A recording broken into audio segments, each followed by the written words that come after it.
Hello po sa inyong lahat. Good morning. Good morning. Ayan, so ilan tayo dito ngayon? We are 3, 6, 1,000 na naman. Last week, 100, ngayon 1,000 na. So 10, 13 tayo ngayon. So, actually may mga expected pa tayo ng mga kasama dapat. Pero due to some reasons, hindi sila nakapunta. Pero ganun pa man, tayo po ay pinagpala ng ating Panginoon. Amen?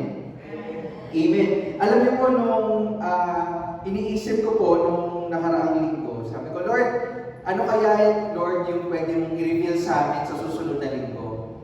Alam niyo po, na-realize ko na dapat pala every Sunday, makita sa atin yung enthusiasm na nandun yung puso natin sa paglilingkod. Yung, alam ko po, matagal na tayo hindi nagkikita-kita o hindi na tayo nag-church, no?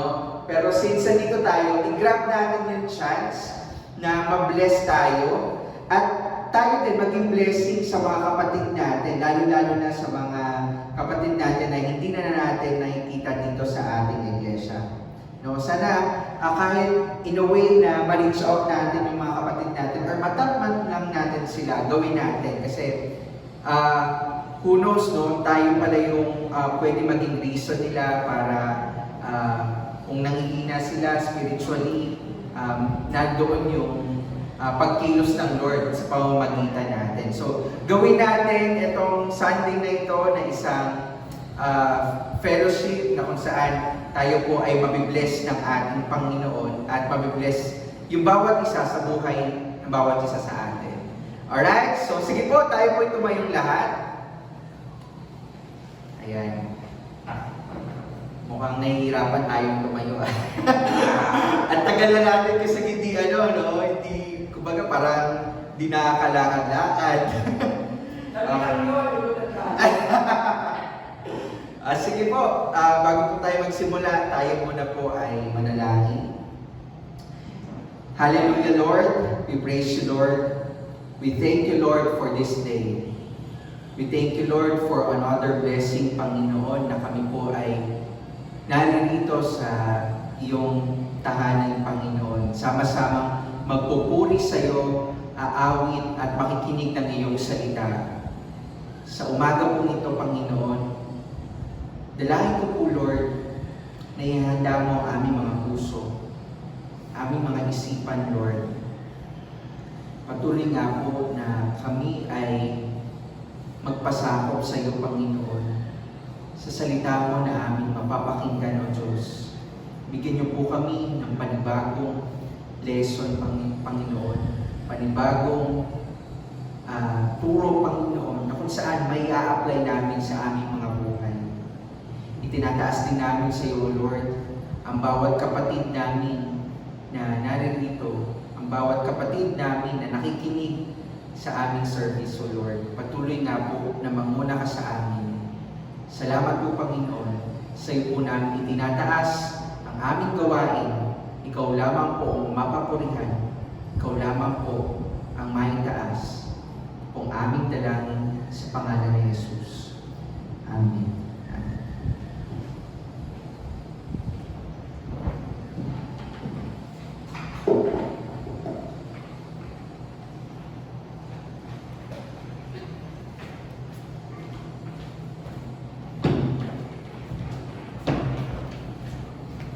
Muli po, isang magandang umaga po sa ating lahat.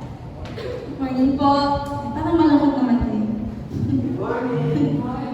Sige po, samahan niyo po ako na awitan ng Diyos sa umaga ito. Atin po siyang papurihan at pasalamatan.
Darling of heaven crucified,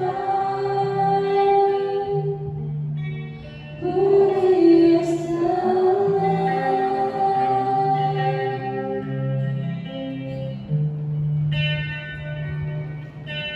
Thank you for the cross, Lord.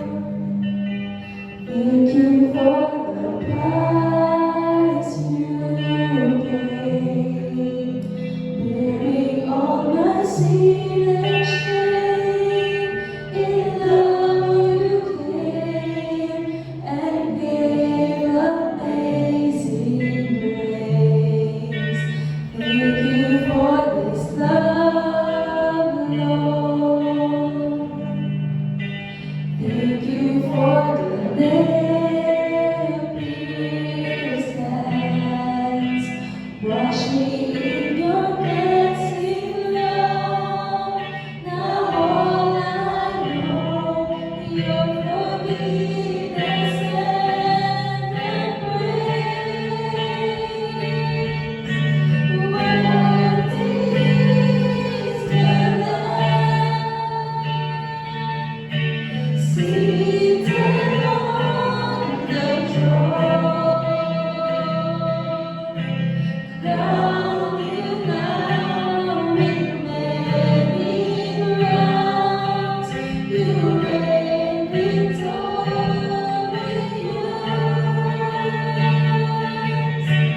High and lifted up, Jesus, Son of God, darling of heaven crucified, worthy is the Lamb,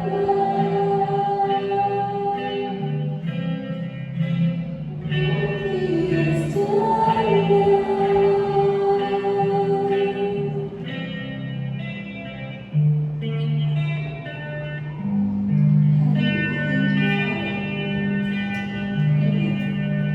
Sige po, tayo po ay manatiling nakatayo para po sa pagbasa ng salita ng Diyos. Buksan po natin ang ating mga Biblia sa aklat po ng mga awit. Awit Kabanata 125. Sa English po, Psalms chapter 125. Psalms chapter 125.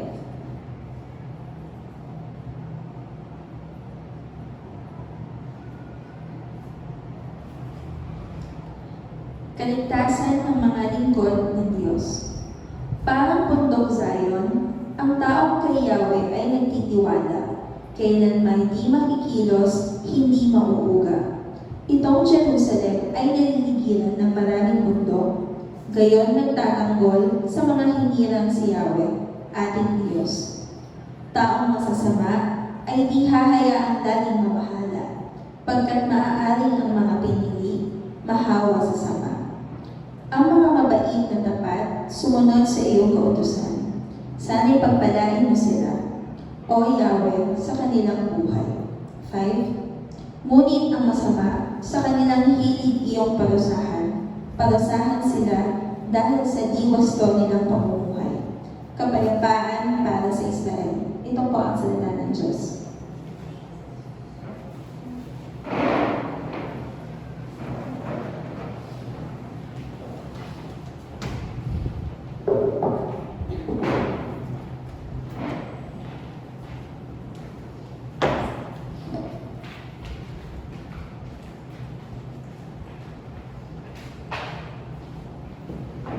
Hello.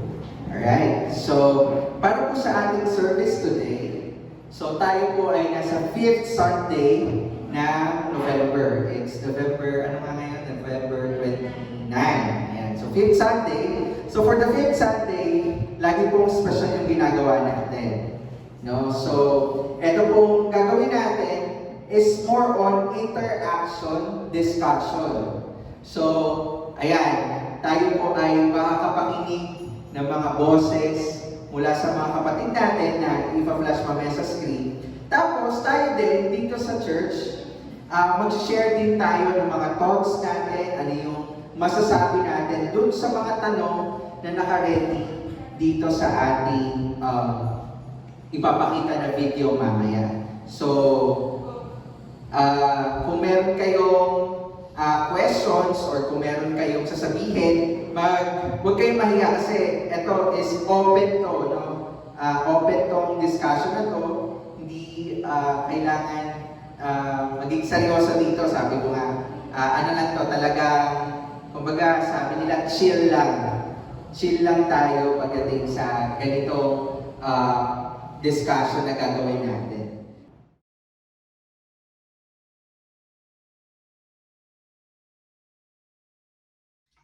Alright, good morning sa inyong lahat. Good morning sa mga kapatid natin. Good morning, Pastor and Kuya Edwin. Good morning, Julius. Good morning sa inyong lahat na mga nanonood ngayong umaga. So nandito po tayo ulit sa ating Coffee Fellowship, no? So sa pag-uusapan natin ngayon sa umagang ito ay pag-uusapan natin yung mga nakalap nating mga tanong na galing sa mga kapatid natin at saka yung mga tanong na previews na binigay ng iba nating mga kapatid. So unahin ko na yung tanong natin, no? Na unang-una, ito yung unang tanong. Ito, dahil pandemic ngayon, very relevant yung question na to. Since nag-pandemic, maraming church na nagsara, naging online na. Sabi dito, sa isang article, marami ng Kristiyano ang tumalikod sa pananampalataya sa nangyaring pandemic. Ang tanong, anong pwedeng gawin ng tao kapag siya ay nawawala na siya ng hope para magpatuloy? O para sa mga nanghihina na gusto magpatuloy, ano yung pwede nilang gawin para manumbalik yung spirit nila, yung init nila sa paglilingkod o sa pananampalataya? Pagka-isipin natin sa puso natin na yung pananaw po natin na itong tayo ng pandemic, isipin natin na manalig pa rin tayo sa Panginoong Jesus, sa Kristo. At yung pananampalataya natin nandoon pa rin. At isagawa din po natin ang protocol sa ating mga sarili na sa gano'n makaiwas tayo sa mga viruses. And then anong manong mangyari, hindi po tayo ilalagay sa alangan. Alam ng Diyos kung saan tayo ilalagay. Kasi ang Diyos mabuti mo sa lahat eh. Mahal na mahal mo tayo. Kaya nandoon pa rin po natin na sa puso natin na mananampalataya pa rin mo tayo, maging matatag. Ano man ang mangyari, ang Diyos ang lagi ng muna para sa atin lahat. Yun lang po. Yung nalungkot ako dahil nga lagi akong walang kausap.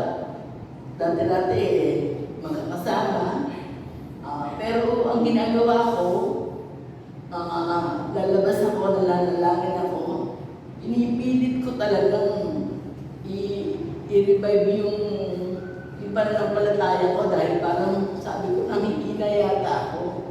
Pero yung pananalangin ko, talagang hindi ko inalis, talagang sige-sige panalangin ko. Hindi ko inalis sa buhay ko yun dahil iba naiba yung pakiramdam ko Kaya sabi ko, ang panalangin talagang pinaka-the best na gawin kapag ka nasa parte ng medyo tagilid ka. Baga, ganun ang ginagawa ko. Lalabas ako sa amin, nandun ako, nag-iisa ako, pero kausap ko ang Diyos.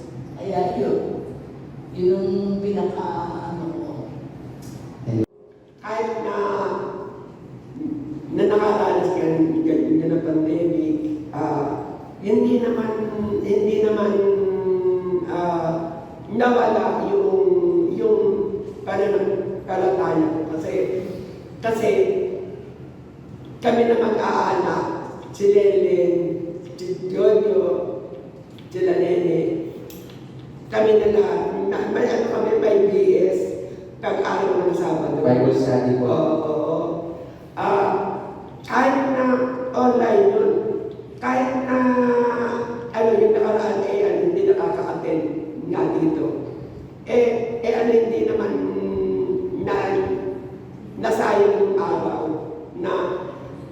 na nakakapakinig ng salita ng Diyos, gano'n, na nakapag-aaral, dahil nga, kami naman iina, ano, every Saturday yun.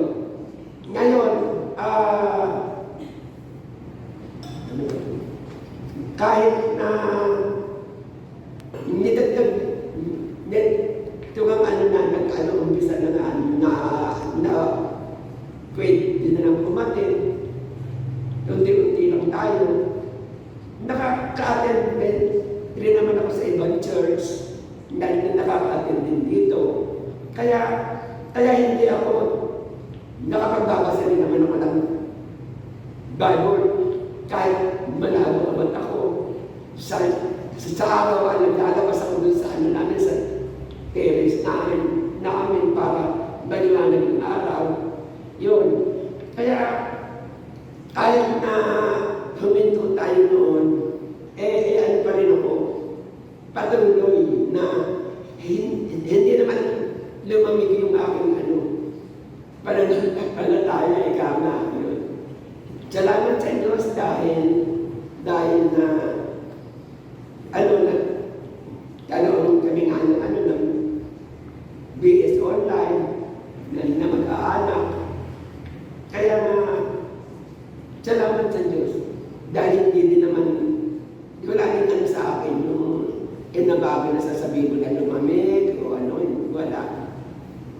Kaya nagpapasalamat ako sa Panginoon sa biyaya niya binibigay sa bawat isa sa amin, sa atin lahat. Amen. Salamat po. Sa first na premise, no, yung nagsara, dahil required yung mga, parang ni-require ng government, yung church na hindi pwede magkaroon ng assembly, no, ng congregation. Dahil dun nga sa social distancing. So, hindi naman siguro nagsara. Naging online lang. Tapos doon sa pangalawang statement na ano yung dapat gawin. Well, basically, 'di ba? Ganun din, no? Kung nanlalamig kahit na nandiyan ang church, may mga nanlalamig pa rin eh. 'Di ba? May mga nanlalamig na Kristiyano na hindi nakasalalay doon sa mahirap pa nga yung ganun eh, yung deceived na dahil umaattend sila sa church, kala nila mainit sila. Okay pero, sila, Oo, okay sila. Pero deep inside, yung relationship nila kay Jesus wala na or medyo malamig na.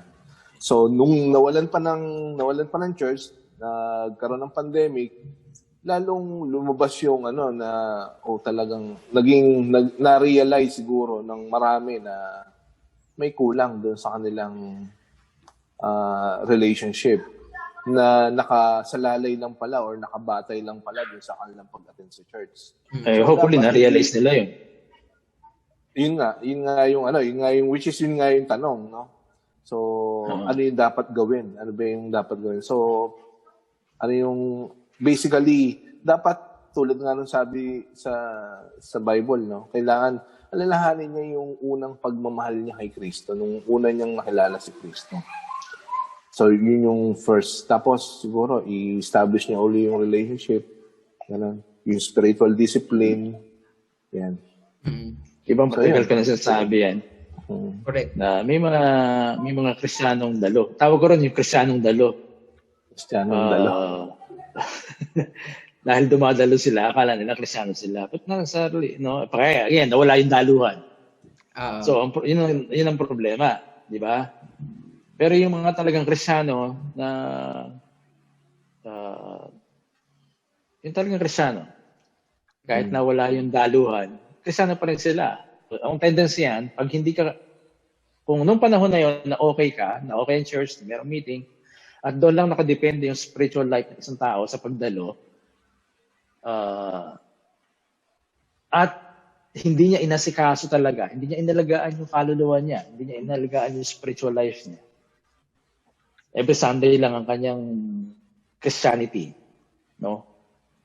Malaking problema sa kanya yon kapag nangyari yung ganito. It probably, hindi at alam, baka mamaya, akala natin, meron na tayong, let's say for example, dumating na yung vaccine, no? Nagkaroon na. What if, nung magkaroon ulit ng panibagong virus?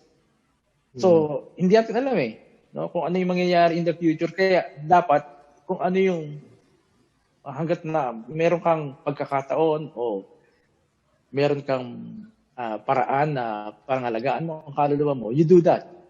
Kahit na maganda ang paligid o hindi, you do that. Ginagawa mo yun. Ngayon, paano matutulungan yung mga nanlalamig na? At maraming nanlalamig talaga, hindi lang sa atin.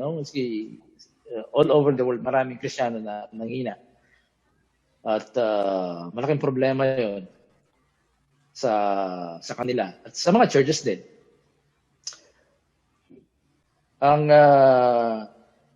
Totoo, sinabi ni Edwin, alalahanin mo yung unang mong pagmamahal. Kung talaga naranasan mo yung unang pagmamahal in the first place.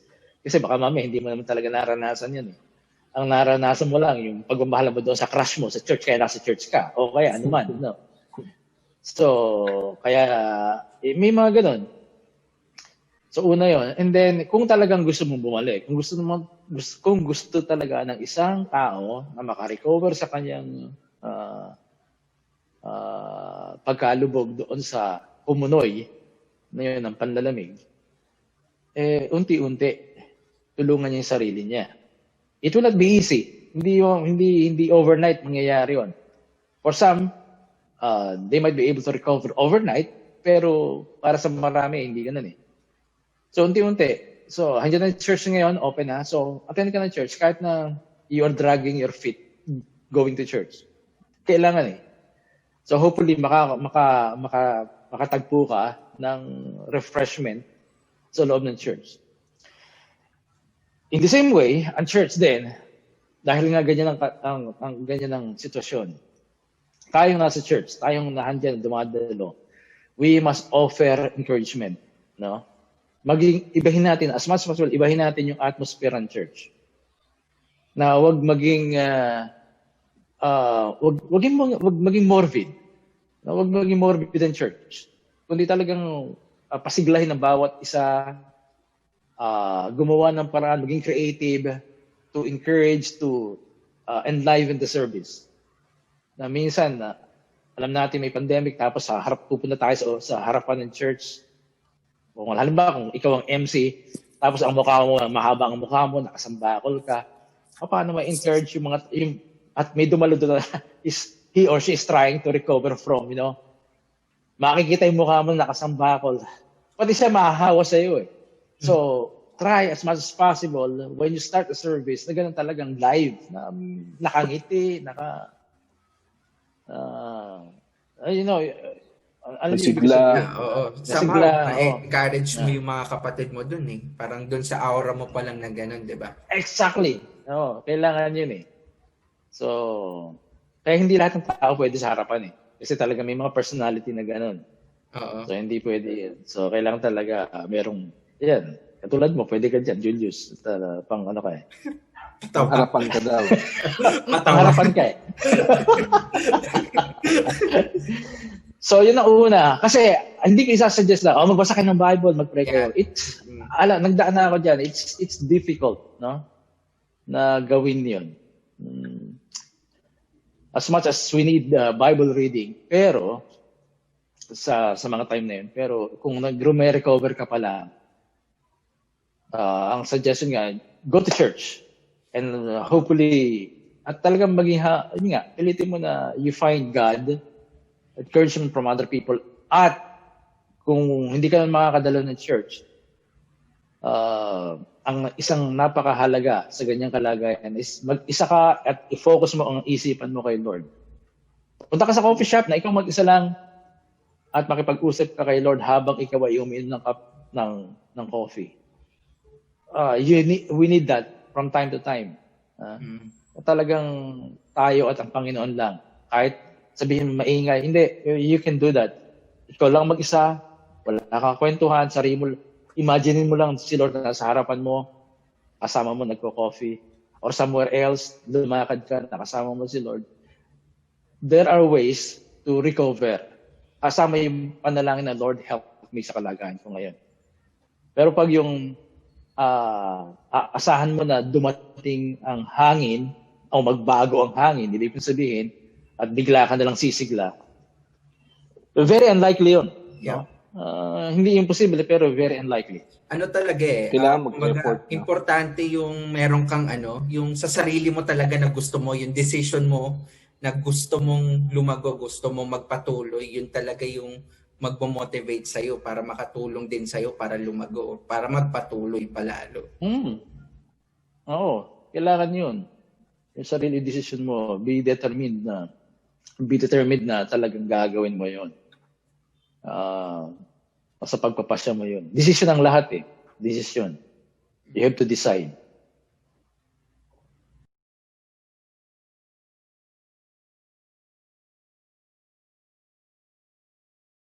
Ito naman, next question natin. No?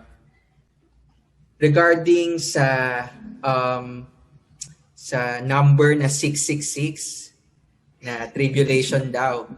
Tapos may sinasabi pa dito, sign daw ba yung pandemic na nag-i-interpret sa end of the world?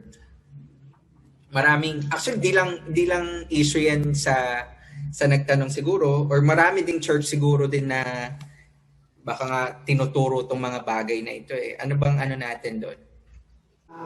Yung mga nilalagay sa mga Facebook na halimbawa sasabihin na nilindol daw, inilalagay nila na yung mga lugar na pag kikita-kitaan, pamilya pa rin magkaiwalay, ganun.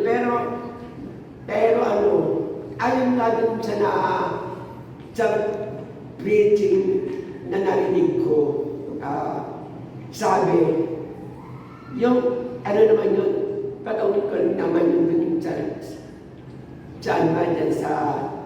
sa pandemic naman yun. Sabi, huwag kayo ikaw matakot dyan sa COVID na yan. Kasi yung COVID na yan, physical ang nakatabad lang natin ang pinapatay niya. Ang nakakatakot niya, ang kaluluwa natin, mapunta sa impyerno. Yun. Kaya kailangan niya, huwag tayong gumibak ng pananampalataya natin. Yun. Huwag tayong, kung ano lang ikayong marinig natin, matatakot na tayo. Huwag tayong matakot. Ang anuhan natin, yung tayo pagka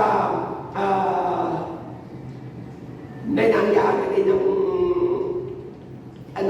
iyan yung kamukha, na yan, yung biglaan ikayang na yan, yung kamukha niyan din na yan. Hindi naman natin alam na kung kailan dadating yan, bigla nilang yun dumarating. Kailangan handa tayo, handa ang puso natin na nasa Panginoon tayo. Huwag tayong bibitaw sa Panginoon. Kasi yan lang yung makakatulong sa atin para tayo hindi mapunta sa impyerno. Yun. Kaya salamat sa Diyos dahil na sa mga naririnig ko, sa mga nababasa ko sa Facebook, sa totoo lang, nakakatakot. Siyempre, nakakatakot din yun. Pero yung takot natin, naalis naman agad. Yung kapag nakadinig tayo ng preaching na huwag tayong mag-alala, yun, huwag matakot, yun. Kaya salamat sa Diyos dahil na sa pakikinig ng preaching online, naaalis yung takot sa puso ng bawat isa sa atin.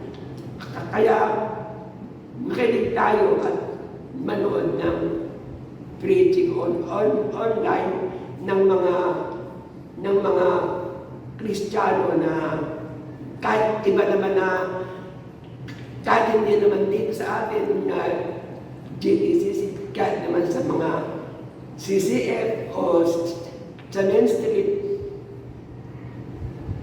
Ano din naman yun eh, nakakalago din naman ng pananampalataya natin yun eh. Kaya hindi naman siguro masama na makinig ka sa ibang kapag ka merong ibang service na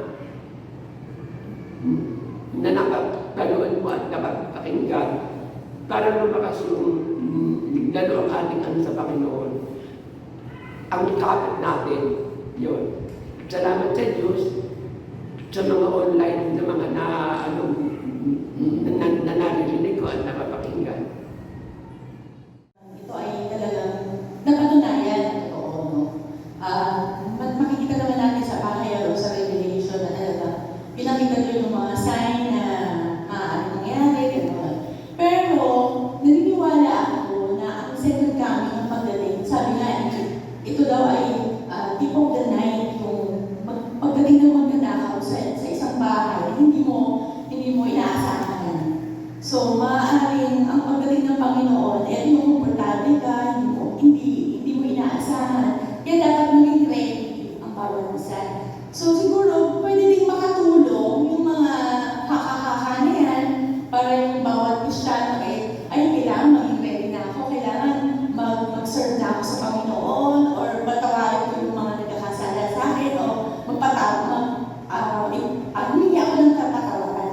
So, kung titignan mo, parang meron pa rin advantage. Pero syempre, kailangan maging focus pa rin tayo kung ano yung makakatulong sa buhay spiritual ng bawat isa. Kasi ang pagdating talaga ng Panginoon, hindi talaga aasahan, hindi tayo bibigyan ng yung kagaya ng pandemic, malalaman natin na ba yung pagdating ng Panginoon. Hindi sabi nga sa Biblia, darating ng Diyos na hindi mo namamalayan na hindi inaasahan. So yun lang siguro maging ready lang tayo bilang mga Kristyano.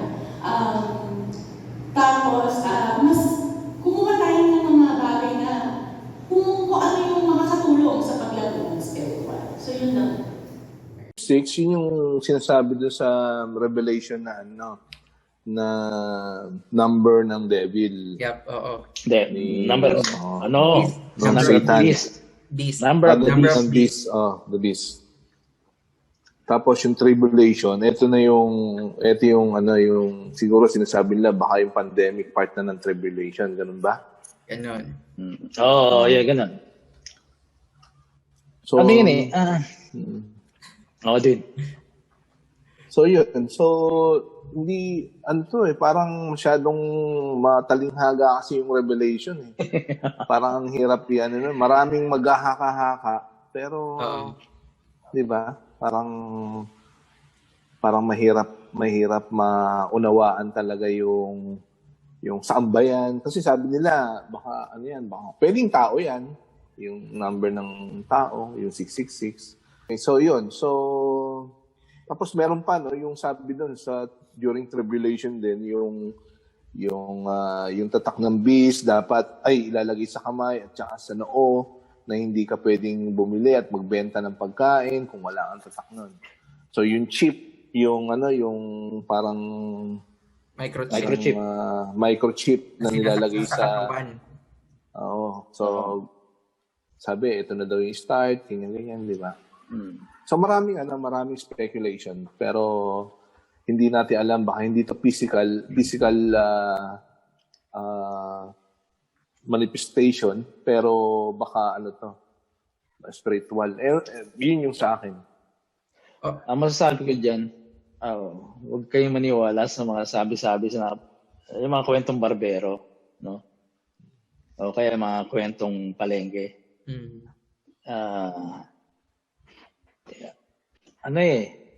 Totoo, nung bago akong Kristyano, naniniwala ako dyan. Pero kapag nag-aaral kayo ng Biblia, and of course, hindi lang ng Biblia, kundi yung nag-aaral kayo, so yung tungkol sa mga bagay na ganyan, hindi kayo mananatili sa mga kwentong barbero, kwentong kutsero, kwentong palengking ganyan eh. Yung 666 is the mark of the beast, at yung beast, ang sabi nila yung Antichrist, no? Well, the beast kung titingnan niyo yan, ang beast kasi sa prophetic literature ng Biblia is the government. No? Sa Daniel may mga beast and stands for the government ng mga nag-rule over, particularly nag-rule over sa Israel. Kasi yun nga yun, prophetic book nila yun, like Daniel, no? So Medo Persia, ang Greece, and then Roman Empire. May Babylon, di ba? Babylon. Empire, blah, blah, blah. So, ang beast ay yung government. Isang type ng government. So, kasi, tulad ng sinabi ni Edwin, matalinghaga, ang Book of Revelation is very symbolic. Hindi natin pwedeng maunawaan yan ng diretsang pagbasa na yun na yun. You cannot take everything there literally. No? Like, for example, pag binasa niyo Revelation 21:1, makikita niyo doon yung new heaven and earth at wala ng sea. There is no more sea, wala ng dagat. Hindi pwedeng walang dagat. Dahil kung makikita niyo, pagdating sa chapter 22, may river. So kung may river, saan pupunta yung river? Saan aagos yun? So ano yung sea? Ano yung sinasabing wala ng sea? Pag pinag-aralan niyo ang biblical literature, no, especially yung sa yung prophetic genre ng scripture, ang sea ay tumutukoy, is symbolic or symbol ng chaos. Pag binasa nyo ang Psalms, marami dyan nakikita nyo yung raging waters. It refers to chaos or yung mga awayan, yung mga ganon, yung gera, etc., etc. So, yung new earth na nakita, sinabi ni John na no more sea, ibig lang sabihin no more chaos, no more fightings, no more war. Yun ang ibig sabihin nun. Hindi yun literal na dagat. Pero tayo, pag binasa natin yun, ang isipin natin sa modern time, no more sea, nagpipicture tayo ng earth na walang sea, na walang dagat. Puro lupa ang nasa isip natin. Pero ang totoo niyan, hindi man papalitan to eh. Although sinasabing it will be destroyed, hindi ganon. It will be recreated. Ito pa rin earth na to, pero babaguhin ng lahat. It will be recreated. No, may recreation. Yun yung tinatawag ni Paul na restoration. No? Even si Christ sinabi niya yung restoration eh. Sa Ephesians binanggit ni Paul yung restoration of all things. So, babalik yung dating creation. So, mahalagang part ng earth ang tubig. Kaya hindi pwedeng wala yon. Ngayon, yung 6 is a mark of the beast. Yun yung number of the beast. Mark ng government, which is number of man. So, yun eh. So, maraming naghaka-haka noon na yan ay si Hitler, yan ay even si Pope John Paul noon, sinabi yan 666. Yung mga Pope, maging si Nero. So, hindi natin alam kung ano ibig sabihin, kung sino tinutukoy ni John when he spoke about that. But, no, ang isang sigurado dyan, it refers to the previous government during time ni John. Hindi yan sa future na. Hindi yan sa darating na inaharap. So, basically, ang revelation, ang future lang na makikita niyo dyan is New Heaven and Earth, 21 at saka 22. At pinakita lang kay John, yung vision na yon, yung mga nangyayari. So, hindi lahat yun literal. May marami doon symbolic. Kaya ang hirap interpret ng revelation. Maging mga Bible scholars, hindi sila nagkakasundo sa pag-unawa sa revelation eh. Walang isang tiyak na tama siya. So maraming mga theory kung ano. So yung sinasabing yung pandemic yung although may suffering, no? Part ba ito ng tribulation? May mga pandemic na nakaraan sa kasaysayan ng mundo. Mahigit sa 10 yata yung pandemic pero hindi ano yan. So kapag may nangyayaring ganyan kasi, yung mga Kristiyanong nakikinig sa mga kwentong barbero, kwentong kutsero, ito na, malapit na ang katapusan ng mundo, meron tayong ganito. makarinig lang ng giyera sa Israel. Na, katapusan na ng malapit na dumating si Kristo. Tama. Walang hindi ganoon. Pero, magiging interested sila dyan sa mga ganyan. Pero pag sinubukan mo magturo na, let's be like Christ. Hubugin natin sarili natin para maging tulad ni Kristo. Hindi sila interested, no? Hindi sila interested doon. Gana. Walang gana doon. Pero yun ang kailangan. Kasi kapag yun ang pinagkulang mo ng panahon niya, maging tulad ka kay Kristo, you're forming your spirit to become like Christ, no? Through the help of the Holy Spirit. May dumating man yung tunay na tribulation, kung meron man noon, dumating man si Kristo, secure ka, alam mo kung saan ka tatayo. Oo. So, ayun nga, may tanong lang ako, paano nga, kasi I'm pretty sure na hindi lang siguro tayo dumaan doon, may mga kapatid din o ibang churches din na dumadaan na ganun, na parang tuloy nabe-brainwash na sila nung mga napapakinggan nila or kung saan man nanggaling yung turo. Ano yung pwede nilang gawin kapag nakakapakinig? Ano yung pwede nilang gawin? Di mag-aral sila, magtanong sila sa... Tingnan nila yung mga pananaw. Di ba? Tingnan nila. Kasi ito sinabi ni Pastor Juan. Tingnan ko kayong sasabihin ni Pastor so-and-so. O tsaka ni Pastor ganito. O sa libro, magbasa. Di ba? You have the responsibility to check kung yung naririnig mo, tama. Di ba? Sa Bereans, sa chapter 17. Di ba? Yung mga Bereans talaga pagiging noble. Sine-check nila kung yung naririnig nila ay talagang totoo. So, kaya yung prophecy, although talaga darating si Christ, hindi ko sinabing hindi darating. Darating si Christ. Pero maraming theories sa second coming ang hindi ko na pinapaniwalaan kasi mga kwentong lalo na nga sa panahon natin, ang biblical scholarship nag-improve ng husto. Compare ng 1800s, compare ng early 1900s. Ang biblical scholarship patuloy na nag-grow. Dumadami ang materials, di ba? Materials na available. Madali nang mag-search. Diyan na yung isang click mo lang, diyan na yung mga information. Hindi katulad dati, kailangan mo ng concordance, di ba, na libro na pagkakapal-kapal. Hindi lang concordance, ang dami mong kailangan. May kailangan mo ng commentaries, kailangan mo ng And besides, yung mga pastor din na nagtuturo ng ganyan, syempre, limited ang kanilang access noon. Panahon namin, Just ng panahon namin. Para magkaroon ka ng access sa maraming literature, maraming libro, you have to go to a library. Pero kung wala kang access sa library, you have to buy. Kung wala kang pera, di yung narinig mo ng papaniwalaan mo. Tapos magsasalin-salin na yun. Magsasalin-salin na yun, di ba? Pero ngayon, papasa na. Available na napakadami, nandiyan na market of ideas, na ikaw mismo, tingnan mo kung ano yung tama. Tama ba yung sasabi na ito ang pandemic, yung 666 ba, pag tinatak sa'yo, walang katotohanan yun eh. Hindi yung pagtatak ng 666 yung microchip, walang katotohanan yun. Miski ng panahon namin, ng bagong Kristiyano, may sinasabi nga, nabanggit ko na to, na ang Antichrist daw ay malaking computer na nasa Belgium. So may mga kumalat na ganun. So, yung microchip, para sirain ang isang kumpanya na gumagawa nito, pinakalat sa mga Kristiyano, ganito na, yan. Miski ito lang di ba? Itong vaccine. May narinig ako na ayaw nila magpa-vaccine kasi may isasama daw na gamot doon para patayin ang lahat ng tao.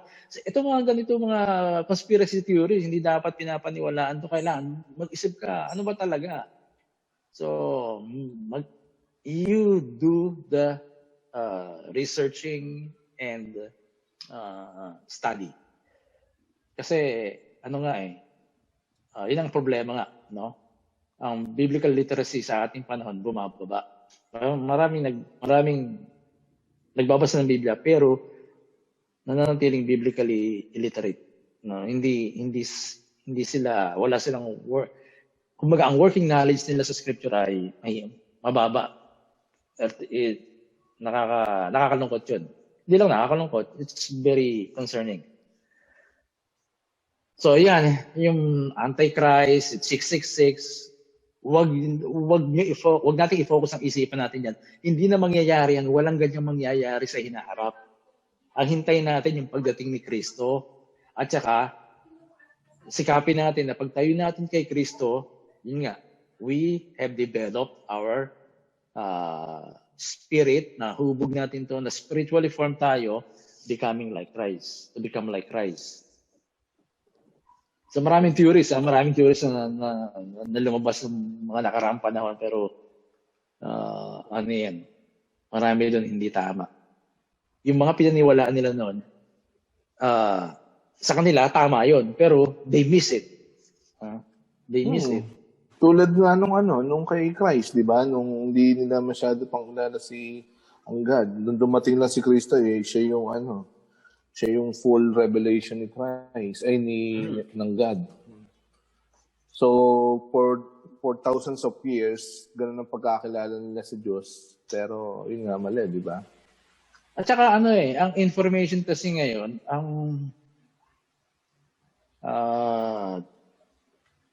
lumalawak, at saka ang resources ay dadagdagan para pag-aralan ang Biblia.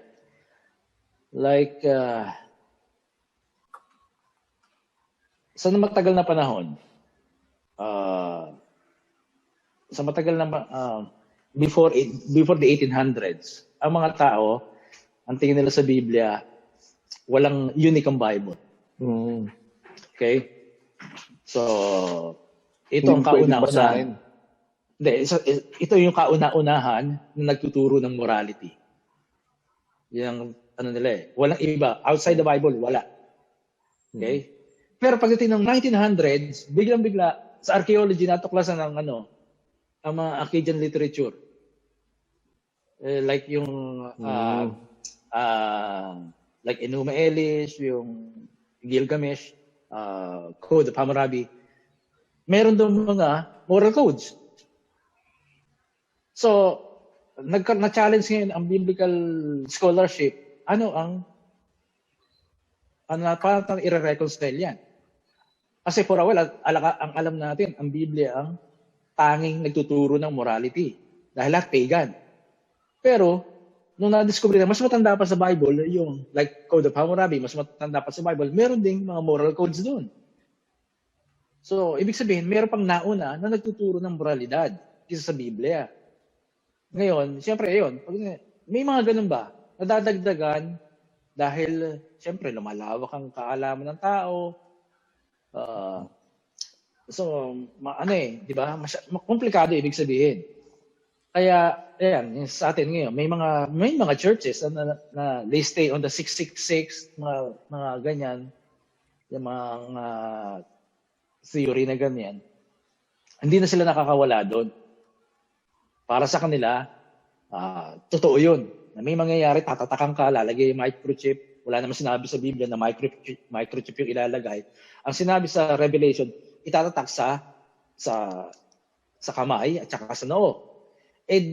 Dahil itong isang microchip company na gumagawa ng microchip, mas madaling ilagay dito sa kamay. Kinonect ngayon, yung ilalagay sa kamay, at saka yung microchip, yun na yung 666 o yun yung tatak ng beast. Walang pag-iisipin mo, hindi naman sinabi sa Revelation na microchip yun. Ang sinabi lang dito, paano kung halimbawa, gagawa ka rin ng isang product na kailangan mo ilagay dito, isabit sa kamay mo, ibig ba sabihin, yun. So, kakalat nila, huwag mong bibili niyan kasi sabi sa Biblia, ilalagay sa kamay o sa, ewan ko. So, yun ang yun ang mga conspiracy theory, no? Problema sa atin minsan, ganun eh. So, yung 666, mahilig sa walang tataka na mangyayari. Dahil iba yun eh. Tapos na yun eh. No? Hintayin natin pagdating ni Kristo. Pagdating hintayin yung tataka na yun at sikapin natin na mamuhay na katulad ni Kristo. Mahalin natin kapwa natin, tumulong tayo sa kapwa natin nangangailangan. Be close with God, maging close pa tayo kay Lord. Yun ang mahalaga.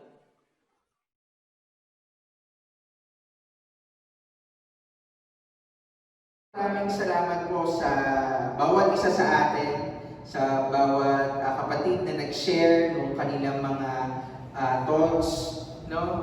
Thank you. Sa inyo din, sa mga dumalo, I hope lahat po tayo may natutunan sa umagang ito. Baunin po natin yung learnings na ito at isa puso natin. Bigyan po natin ng, yun ang sabi doon, tayo especially, magkaroon po tayo ng desisyon na magpatuloy. Kung nanghihina po tayo, patuloy lang. Sabi nga ni Pastor, kahit daw mabigat na yung puwet or paa mo, gawin natin yon na way para makatulong sa atin na para lumago. Gayun din sa mga kapatid natin na sa tingin nyo nanghihina ng spiritual, encourage natin sila na muling dumalo dito at patuloy na makasama natin sa ating gawain. So, yun lamang po. Maraming salamat sa bawat isa and God bless everyone. Thank you. Thank you.